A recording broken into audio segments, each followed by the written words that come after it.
Hindi short hand की practice dictation 80 शब्द प्रति मिनट गति से डिक्टेशन 5 सेकंड में शुरू होगी।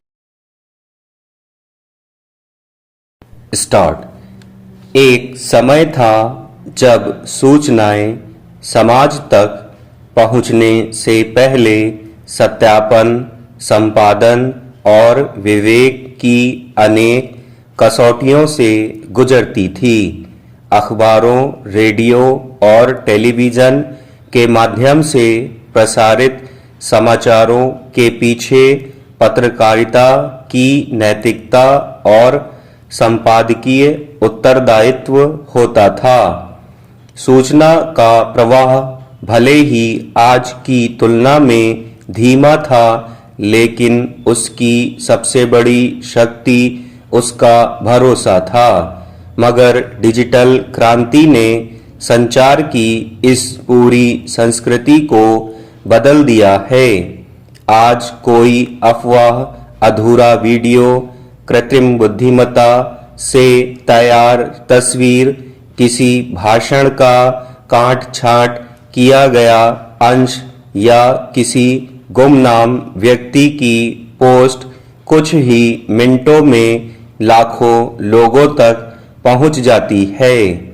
ऐसी सामग्री के सही या गलत होने पर बहस बाद में होती है, लेकिन तब तक वह लोगों की सोच और सामाजिक धारणाओं को प्रभावित कर चुकी होती है।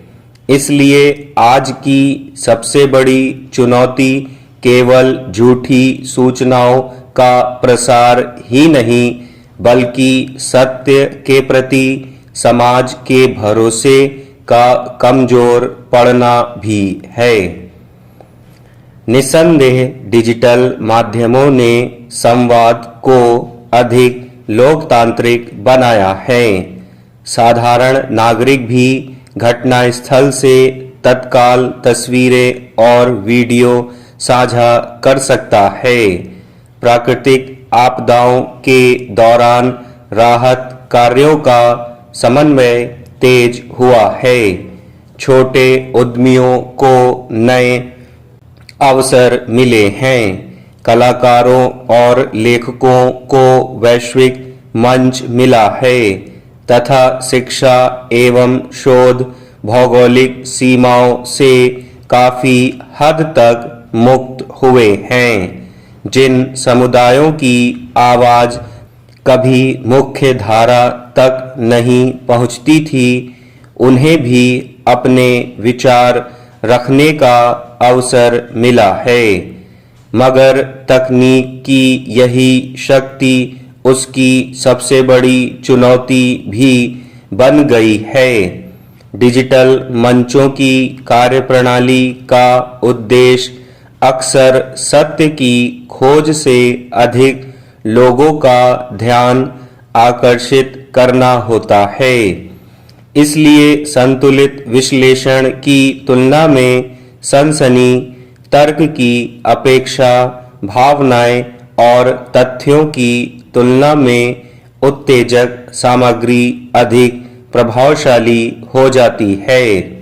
क्रोध, भय और पूर्वाग्रह जैसी भावनाएं तेजी से फैलती हैं, जबकि संयमित और तथ्य आधारित व्याख्या पीछे छूट जाती है। लोग सोचने से पहले प्रतिक्रिया देने लगते हैं। भ्रामक सूचनाएं कोई नई सामाजिक समस्या नहीं है। इतिहास अफवाहों, दुष्प्रचार और अतिशयोक्ति का साक्षी रहा है। अंतर केवल इतना है कि पहले झूठ को फैलने में समय लगता था, जबकि आज तकनीक ने उसे अभूतपूर्व गति और व्यापक पहुंच दे दी है। जब कोई असत्य बार बार दोहराया जाता है, तो वह सच जैसा प्रतीत होने लगता है। अधिकांश लोग किसी संदेश को साझा करने से पहले उसके स्रोत की पड़ताल नहीं करते। झूठ सिर्फ इसलिए सफल नहीं होता कि उसके पीछे मिथ्या तर्कों का जाल बुना होता है। स्टॉप।